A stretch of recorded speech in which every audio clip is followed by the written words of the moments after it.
Hey, welcome to my webpage. You're probably here because you watched my interview with Kyle Spears.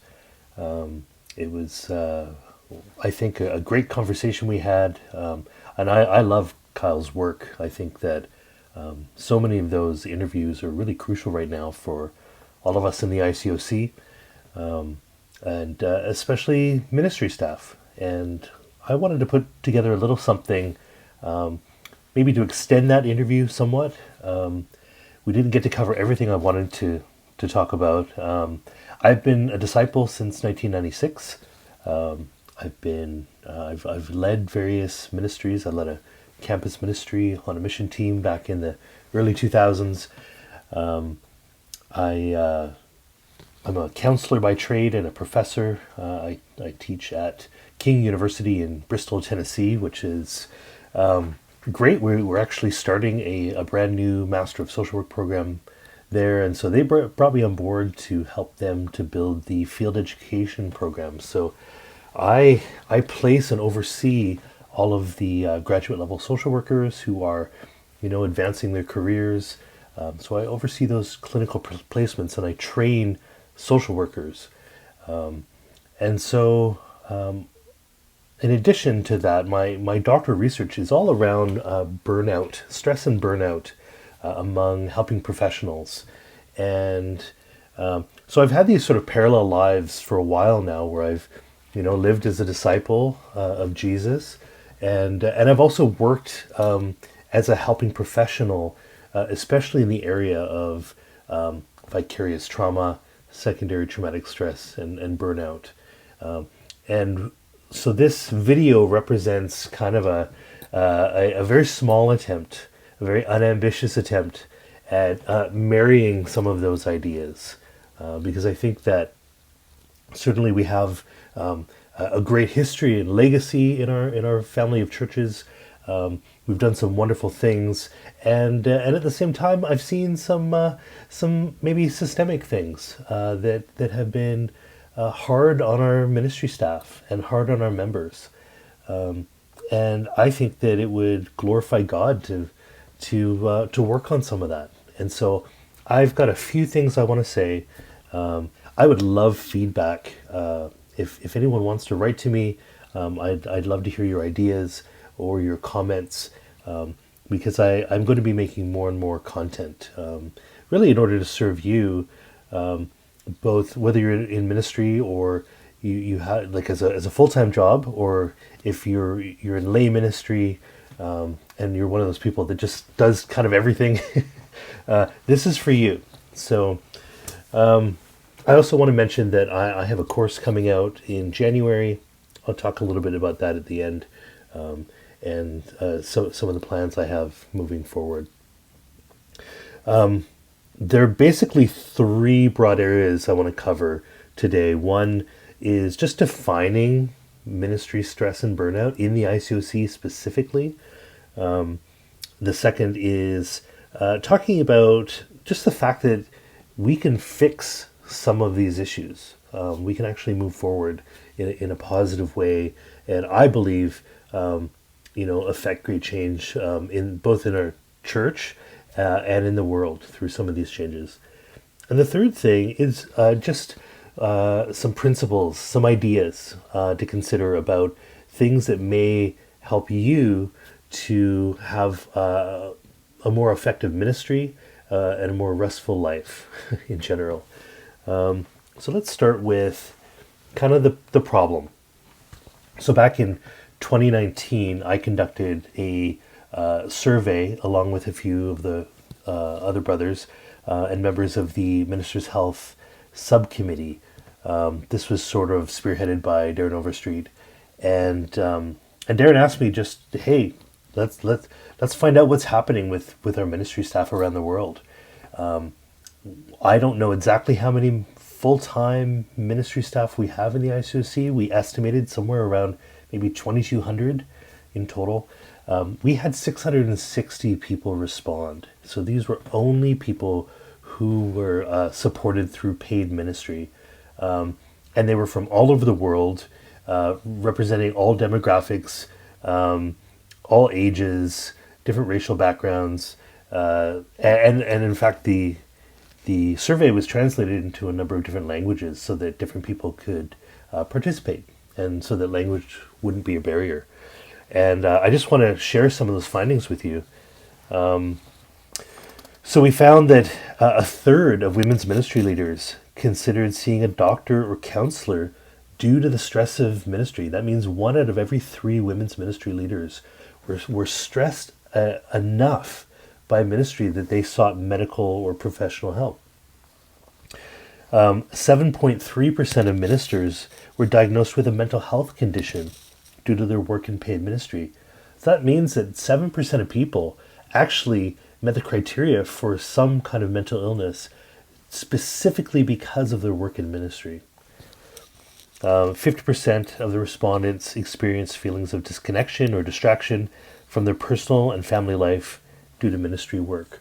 So what that means is that about half of our ministry staff in the ICOC felt disconnection from their personal relationships and from their family because of ministry work. That might not be surprising.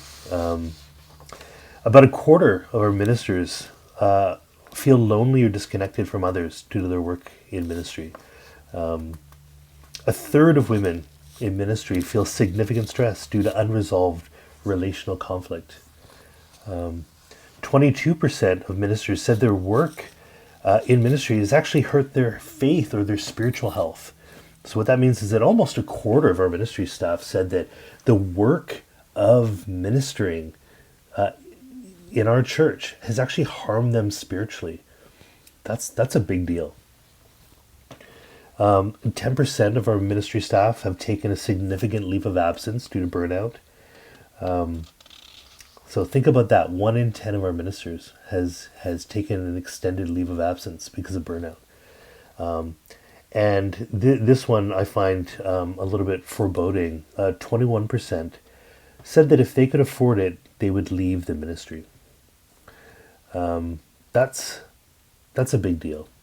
What that means is that 1 out of 5 of our ministers, if they found a way out of ministry, they would leave the ministry.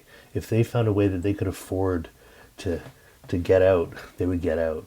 And I think those are sobering stats. Now, that's not all the survey revealed. There's actually a lot. There were many more questions asked, and there were lots of strengths. For example, compassion satisfaction was very high among ministry staff, which is to say most ministers felt a good deal of meaning in what they did. So it's not all bad, but 53%, we actually tested them directly for burnout, and 53% met the cutoffs for moderate burnout, which is something to think about. So the picture I'm getting from these data is that there's a certain proportion of our ministry staff who are experiencing a lot of stress and burnout, because of their job.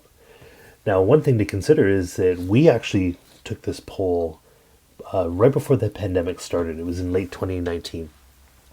And that's not, so it doesn't capture anything about what happened during the pandemic. It didn't, so think about all the things that have happened in the last couple of years that have been really hard on ministers. So I would imagine that those scores would be a bit higher if we were to take it today, although I couldn't say for certain. So why does this matter? Why do these numbers matter? I think the first reason is because it underscores the fact that there's a systemic problem. And when I say systemic problem, all I mean is that there's sort of a culture of burnout that's emerged. There are just enough people in our family who are feeling this way that we can't say that it's an individual problem anymore. It's really a collective problem that we probably should solve on some sort of collective level. It matters because we could be facing a serious hiring crisis. Some would argue we are already. I know there are a lot of job ads on Disciples today, and looking at the numbers, it's estimated that that's going to get worse. And so there are probably a number of reasons for that.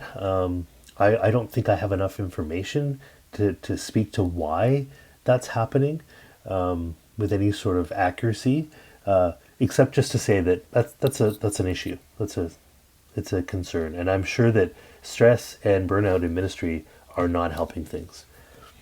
The third reason it matters is because, to me, this is evidence that Satan has gotten a bit of a foothold. Of course, Satan is looking for opportunities to tear us down and harm us, harm our family. And if he can find a way in through stress, through workplace stress, he'll take that opportunity. And so we have an obligation to to really address this, I think. So the second main section I want to talk about is that ministry stress and burnout, they're fixable problems, and that's the good news. I think about the kinds of struggles some of the early Christians had, where they were physically dying for their faith. Now, we know there have been people even in our fellowship who faced serious persecution, but actually we have a different kind of problem. We have a problem of excess in general. We have a problem of we have a lot of first world problems, which can cause a lot of stress in their own way. And I think we can go to the scriptures to find answers. I think we can go to Jesus to find answers. In fact, I think Jesus is a great example of self-care.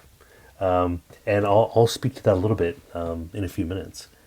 I think we need a shift in mindset. There's this idea of metanoia, this idea of changing our minds, changing the way we think about the world, shifting our worldview. I think that there's probably room for that among us. I think sometimes a lot of us have some ways of thinking that are not serving us anymore, or maybe they never did serve us. These are what I mean is some of our beliefs, our ways about thinking about the world and the church that actually cause us stress and cause us some really negative emotions that maybe we don't need to feel. I think we also need a shift in lifestyle. Of course, ministry is this very weird kind of job. It's like a job, but not a job. It's like a calling. It's sort of outlined in the Bible, but not really. Like, it's maybe more defined by the way all jobs are defined nowadays. We're going to get into that a little bit too. And most importantly, these shifts will lead to greater effectiveness and, dare I say, enjoyment of our work in ministry. It's not a sin to enjoy your job, and I think that if we make a few tweaks, we can actually move in that direction a little bit more. So let me get into a few points that I think may help us with regard to solutions. When I was, this was maybe 15 years ago.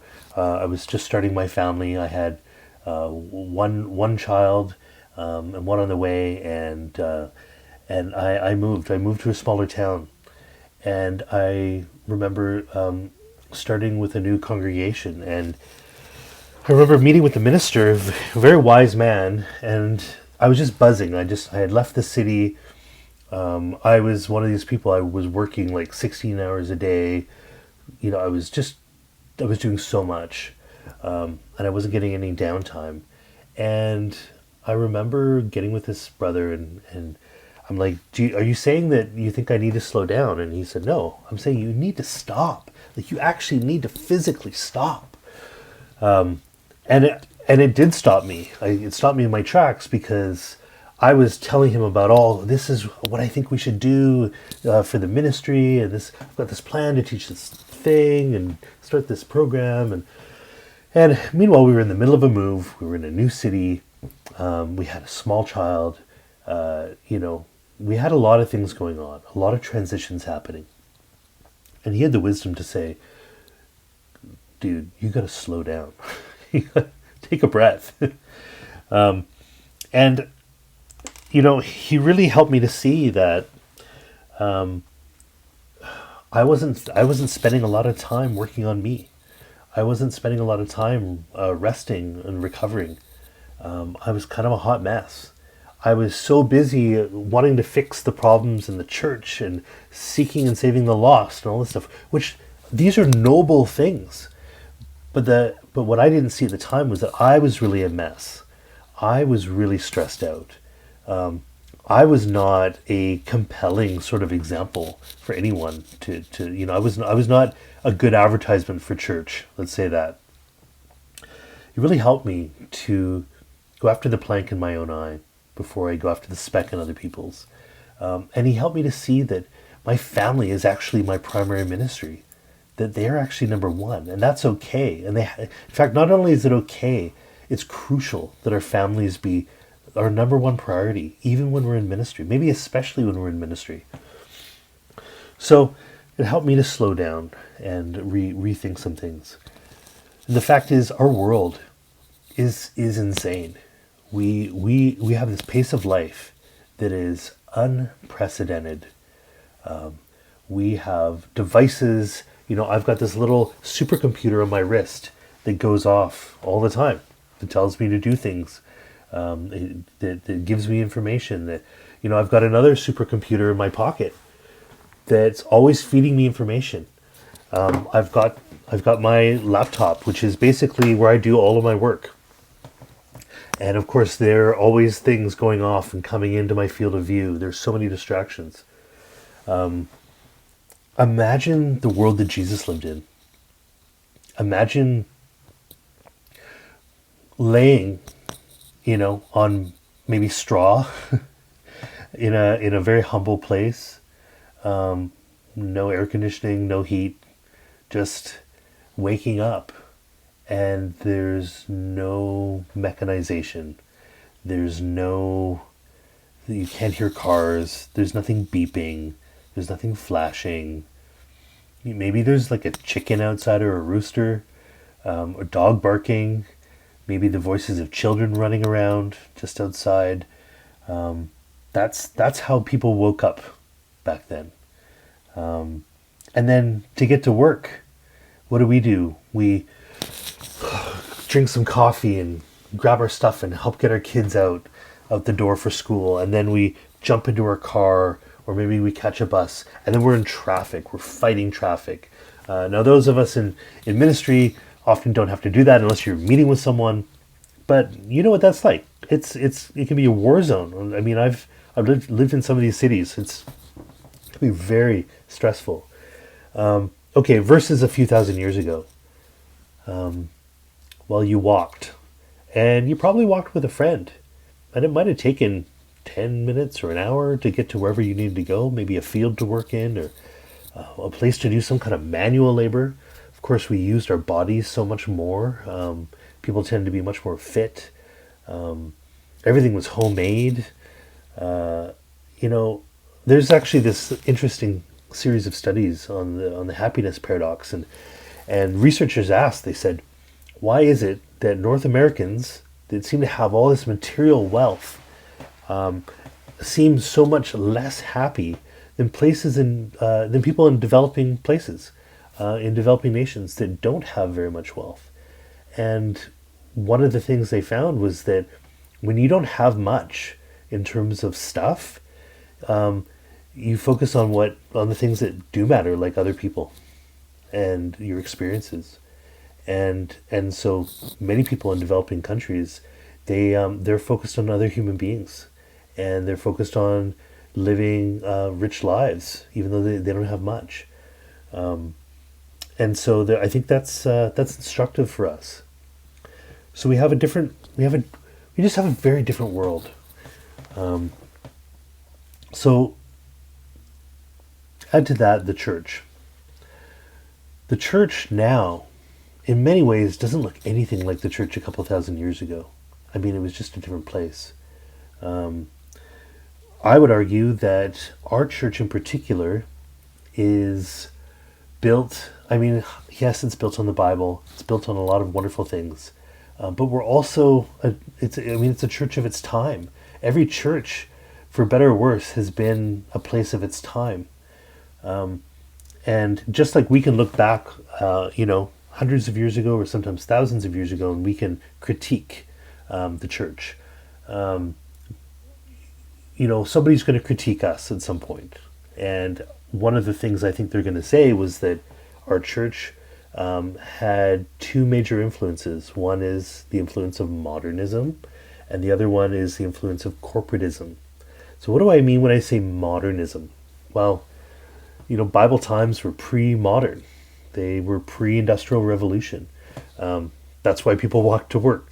And even the idea of paid employment was kind of fuzzy. It wasn't, there was no 401k. There were no labor laws.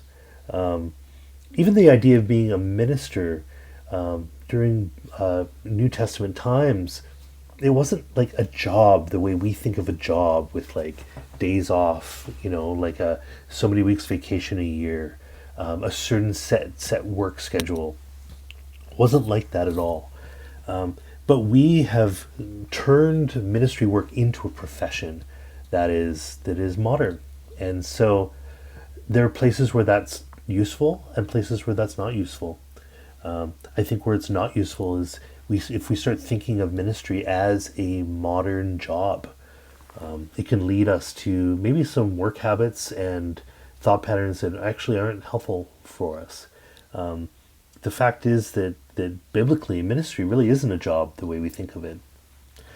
And corporatism is the other thing. I think and this is just my view, but we had such ambitious goals, and it reminded me of, some of, like business goals that we see of selling to more and more people and making more and more money. And I think that some of that thinking has sort of infiltrated the church. This idea of, bigger, faster, stronger, better.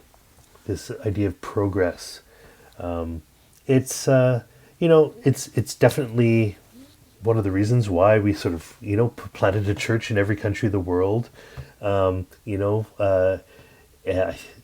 the evangelization proclamation. I mean, it had some benefits, but there are also some drawbacks.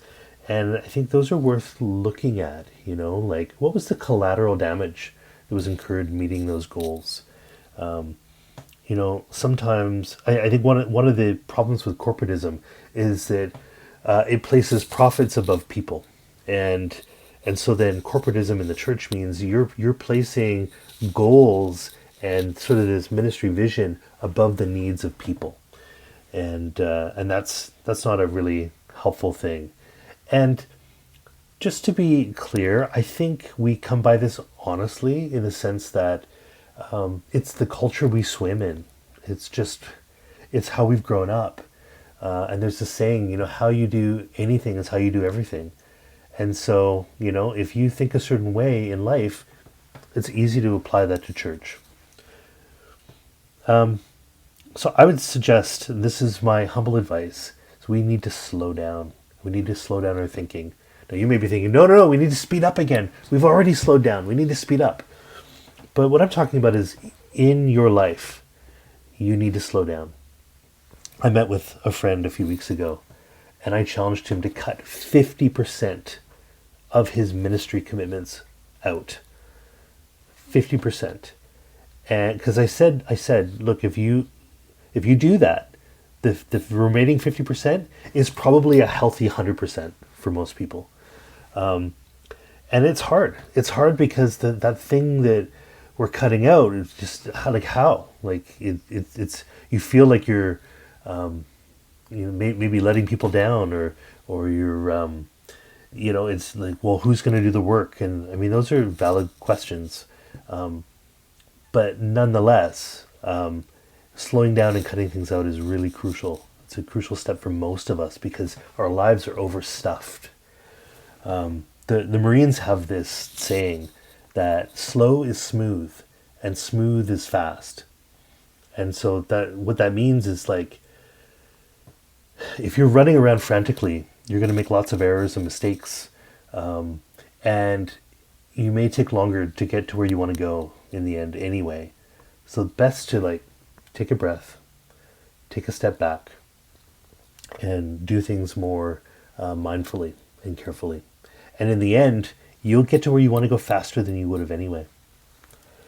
I know there's a lot of talk about Sabbath, and it's a good idea. I mean, we should all really be taking at least a day off per week. Not because we're commanded to. I don't believe that we're commanded to take a Sabbath day. I don't believe we're bound to the old law. However, I believe the principle is a good one, and the Bible says, like, God did not make man for the Sabbath, but the Sabbath for man. This is a gift to us. This is something that we probably should take, not in a legalistic way, but just in a human way. This is just something that will help us, not just to rest. I think rest is really crucial, but also to reflect. We'll get into that a little bit more in a bit, but reflection is really crucial because it allows us to think through our lives. It allows us to get clarity. One of the number one reasons why people get burned out in life is not because they are overworked. It's because they lack clarity about their lives. And taking that time to reflect will help you to kind of do that math, that hard math in your head. Sometimes you just have to stew over things for a while, which requires margin. I also recommend daily margin and a digital sunset if you can do it. What that means is like putting the phone away, taking the Apple Watch off, like shutting things down at a certain time and saying, I'm not going back to this again tonight. Usually things can wait. And 99% of the time, things will not be that important. And if they really are, somebody will find a way to get a hold of you. Having that margin, what it does is it protects your life so that you can focus on the things that matter most. It might be your relationship with your spouse or with your children. It might be your physical health or your mental and emotional health. We need to make space for those. And unfortunately, what happens is we look at a day timer, we see our appointments booked in there, right? And we think of the rest as like the empty spaces between those appointments. So what that does is that mentally we don't even think of rest as a thing. We see rest as the absence of a thing. And so we see opportunity to fit things into those empty spaces. So what I would suggest is that you actually schedule your downtime. You block it in, because rest is not the absence of something. It's a proactive, restorative practice that is absolutely crucial for you to be able to de-stress and handle the problems of life. I want to move on. I want to talk about another category of solutions. And this is in the area of mind change. This is the metanoia we talked about. Most modern forms of stress are created in the mind. Stress is actually really adaptive. It's actually a helpful tool. For example, if, like 1,000 years ago, or even, maybe 10 days ago, if you were walking in the woods and a bear popped out of the woods, right? What happens? Maybe you freeze, all the hairs on the back of your neck stand up, and you have a fight or flight response. You're going to decide, like suddenly, there's this thing called the HPA axis. It's like this cascading, these hormones going from the hypothalamus to the pituitary to the adrenals. And it just gets you ready either to run or to fight. And these are stress hormones. Like these are very powerful hormones that'll get your heart going, get your lungs filling with air. Actually, your sense of hearing and eyesight, they get more acute because you're ready. Okay? And so what happens? Either the bear, it attacks you and you fight it and you die, or it dies, or you run, or you freeze and it walks away. In any case, this is really important. We need these stress hormones. And normally, the way life has been for thousands of years is that we would complete the stress cycle right? The stress cycle starts when you see that bear, 20 feet away, right? And then the hormones. And then whatever happens, happens, right? And then when you realize you're safe, you can take a breath, right? And you may feel exhausted afterwards because your body has just done something really intense and extreme. That does not usually cause lasting stress. Once you realize you're physically safe, you're good. And this is a relatively rare thing. I mean, how often does a bear pop out in front of you on the path, depending on where you live, right? Probably not often. Now, the kind of stress that we feel in modern times are not like the bear. These are chronic stressors. These are things like there's a deadline looming, or we find out that somebody's really unhappy with us, and maybe they're telling other people they're really unhappy, and we're hearing it from like different places. That's stressful. And I alluded to this in my interview with Kyle, but the reason it's stressful is because it creates a form of social stress. In the olden days, if you were ostracized from your community, it would often mean certain death. It would often mean that you would not thrive. In fact, you would likely die, because back then we all just really relied on each other for basic necessities of life. And so anything that threatened our status socially was extremely stressful. And it still is today. Because our bodies don't know. We can just walk down the street, we can form a new social circle, our bodies don't know. So they're just stressed. And there's no resolution oftentimes. So think about the kinds of stress that's just gone unresolved for maybe years in your life. What this does is it causes your adrenal glands to keep pumping out this hormone. It leads to like this incredible amount of burnout over time. It makes us exhausted oftentimes. Sometimes it makes us feel ineffective. That's a huge part of burnout, is not feeling like you're effective at your job anymore. It can lead to these very negative sorts of thoughts. And those thoughts are really important for us to focus on.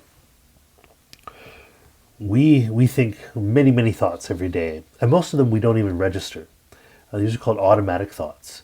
So sometimes thoughts will go through our head so quickly that we don't even quite hear them, and that's normal. That's adaptive. If you thought like very consciously and deliberately every thought that went into your head, that's all you'd be doing all day is listening to thoughts. So we have to be able to function. But what ends up happening is that we have thoughts and beliefs that can get in our way. And what do I mean by that? Well, what I mean is that these are thoughts that can shift our worldview. They can harden our hearts. They are often untrue. They're often lies of Satan, and yet we believe them as though they're true. Here's something that I don't know how you'll take this, but we choose our beliefs. Our beliefs aren't just self-evident. We choose our beliefs, and our beliefs are very powerful. The things we tell ourselves is very powerful. And so we have to be very careful about the kinds of thoughts we think. Let me give you an example. You may have this thought, this belief deep down, that if I don't produce X, then I'm useless. I'm worthless. X might be a certain number of baptisms. X might be, getting the church to like change in some way as a whole. X could be any number of things. X is whatever X is for you. If I don't produce X, then I'm not worth anything. That's actually a really awful thing to believe. It's untrue. You are worth so much because you're created in the image and likeness of God. You're an image bearer of Christ. You have value. Before you do or don't do anything, you are completely valuable in the eyes of God. And that's the truth. But Satan will tell us these lies like, I'm only worth as much as I produce, as much as I perform. And the problem is our brains and our bodies, they don't understand that that's not true. They act as though that's true. And so, I do a lot of counseling with people, and a big part of that is me learning what their misbeliefs are. A good example is like, I was helping someone who she was struggling because somebody canceled on her for, she was a single person. Somebody canceled a date. And when I really dug down deep, where we got to was this idea that she felt like she was going to be single forever, that she would never find a partner, she would never find a husband, based on somebody canceling a single date with her. Now, the fact is she doesn't really know, and she'll never know why that brother canceled. But it's a lie to say that she'll never find a husband. It is, because she doesn't know the truth. We don't even know what's going to happen tomorrow. But in her mind, in her body, she believed that lie, which was, I'm gonna be alone my entire life. I'm gonna die alone. Now, what I said to her is, like, imagine you had a crystal ball and you actually knew that it was actually true that you would never find a life partner and that you would die alone. Well, if that was actually true, then those depressed feelings are actually pretty valid. That's a good reason to mourn. That's a huge loss. Like, if you could know for certain that that was true. But the fact is, it wasn't true. The fact is, this guy just had to cancel. And it actually probably had nothing to do with her at all. Now, we have the same kinds of cognitive distortions and thoughts in our minds, which can get in our way. It's important, I dug up the Serenity Prayer, and I want to read it because I think it can really help us. God grant me the serenity to accept the things I cannot change, courage to change the things I can, and the wisdom to know the difference. I think that some of us have these mixed up. We feel obligated in our churches and in our ministries to change things that we actually don't have the power to change, or that's not our job to change. For example, we can share our faith. That's within our power. We can study the Bible with people who are open, but we can't change people's hearts. That's their job. That's them. That's not us. And if they don't change their hearts, or if they don't become Christians, it's not on us. It's not because we didn't try hard enough. It's not because we weren't righteous enough. It's because they made a choice, because they're their own people, right? And I would argue that it's the same with even a church. We've had this mentality like, the church leader is like the captain of the ship, and the captain must go down with the ship. And, if there's a problem in your church, it's your fault. It's your fault. And I just kind of want to humbly submit to you, it's kind of not. I mean, yes and no. You have influence, yes, but are you actually responsible for all of the hearts of everyone in that church? I would argue no. Now, does that mean you should just throw up your hands and not do anything? Of course you're there to help. You want to help lead people to love God more and obey Him, and have a richer relationship with God. But at the end of the day, people make their own choices, and we are not responsible for the choices of others. Full stop. And yet we feel like we are. And there can be a lot of shame there. We can feel shame, like there's something wrong with us if the church isn't X. Enter whatever attribute you want to put there. We feel that sense of personal responsibility. All right, let's keep going. Here's another one that might be controversial. You are actually allowed to enjoy your life. It's not a sin to enjoy your life. Why do I say this?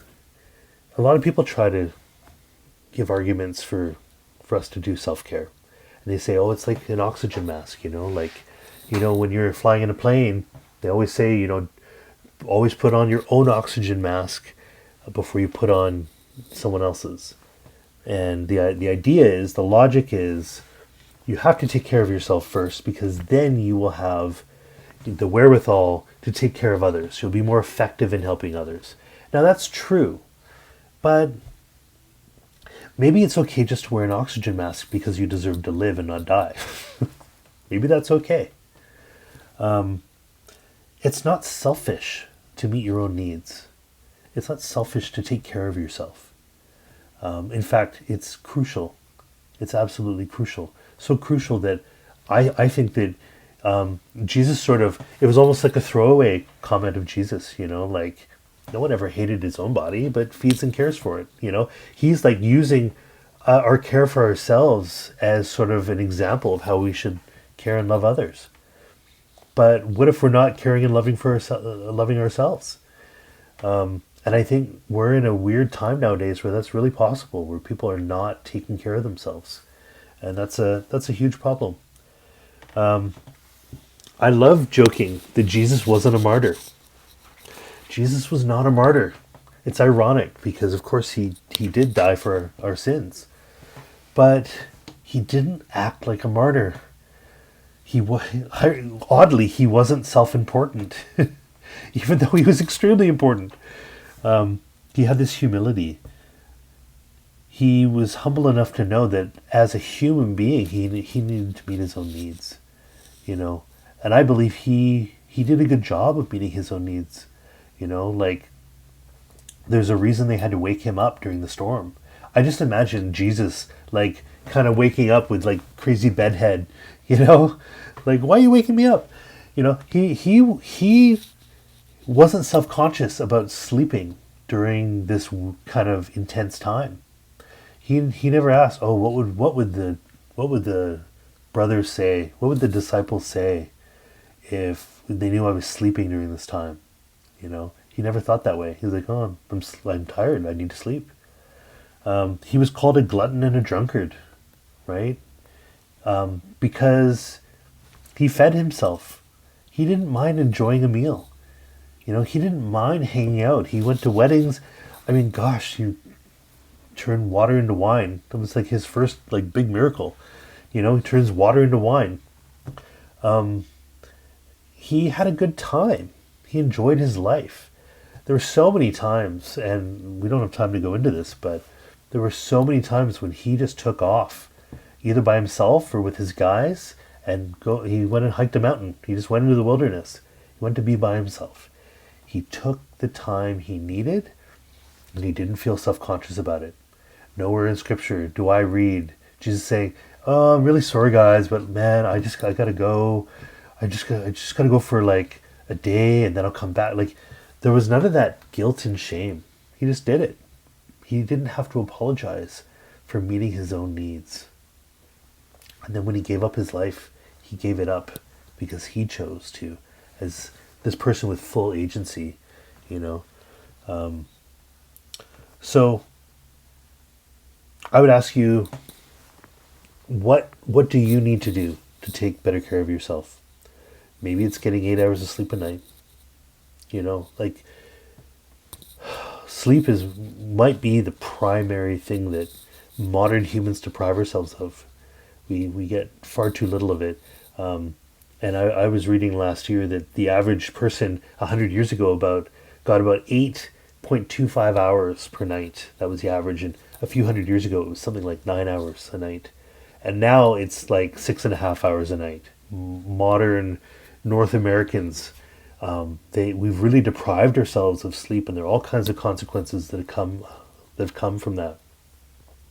It's sort of like saying, you're taking too much oxygen, stop breathing so much. We would never say that to someone because of the immediacy, because we would die really quickly without oxygen.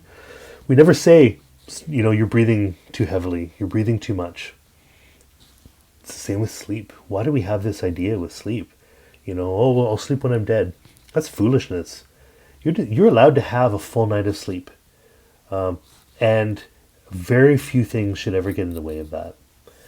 You're allowed to take a break to eat. You're allowed to go outside. You're allowed to have time off. These are never things we should feel shame or guilt about. This is like fundamental self-care. What lights you up?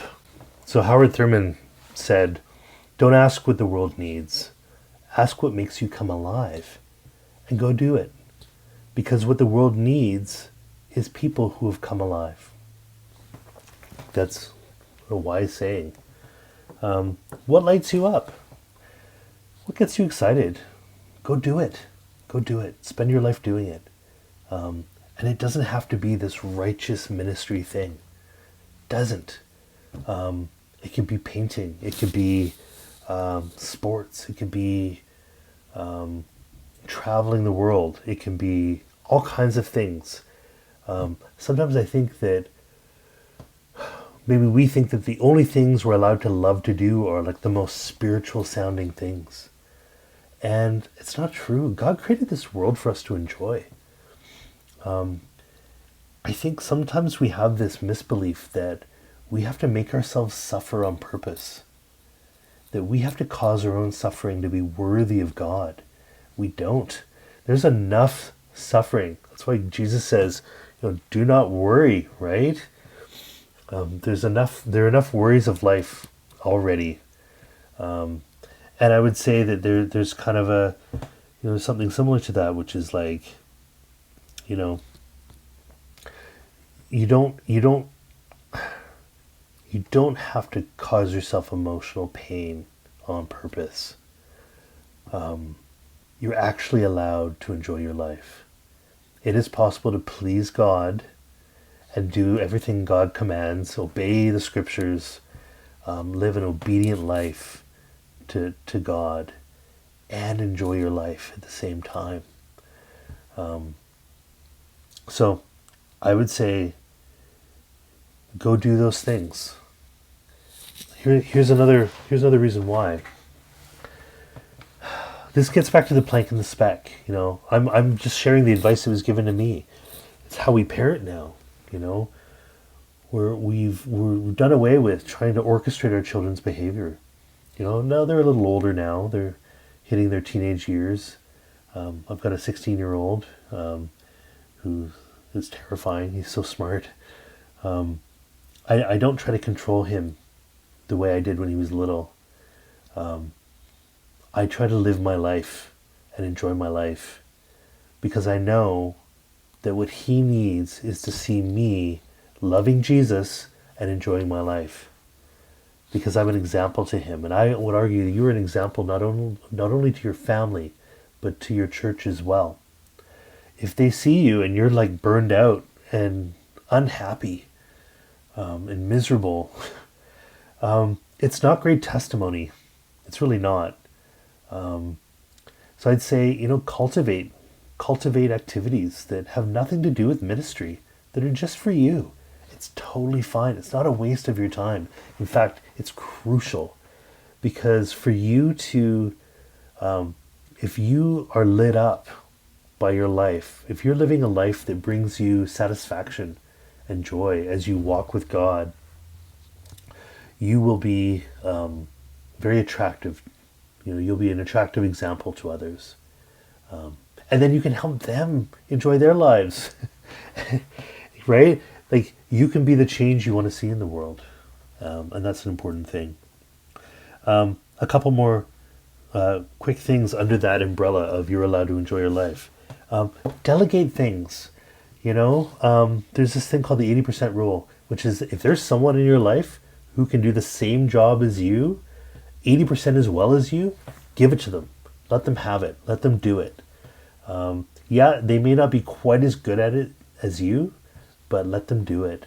And I would say that for ministry, like, there's some things that are your strengths, and there are other things that will not be your strengths.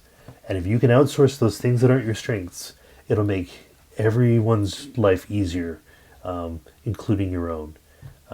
It's good to play to our strengths.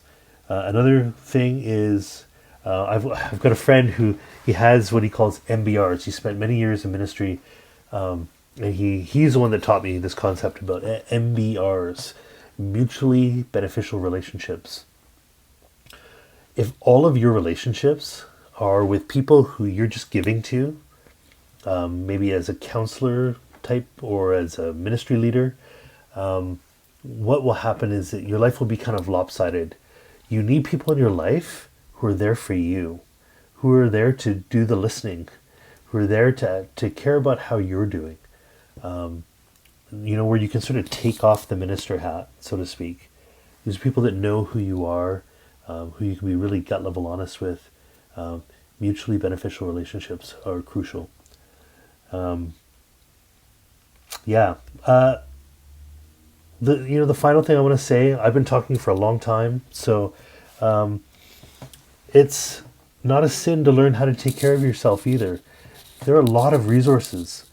I would strongly recommend, finding ways to grow in your own ability to care for yourself, especially if you're feeling really stressed or overwhelmed or burned out.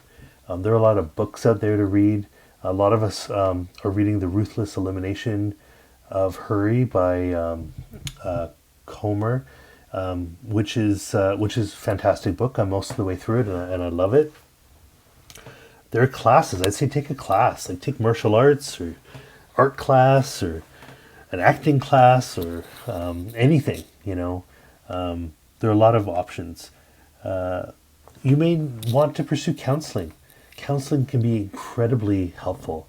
Sometimes you need another person, not just someone in your fellowship, not just someone in your church, but someone outside of your ecosystem who can bring true perspective, who sees the world in a different way.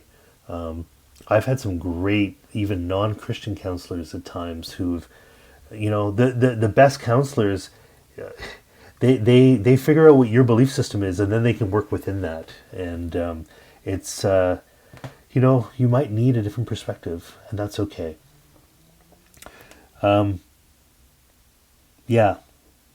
That's about all I want to say.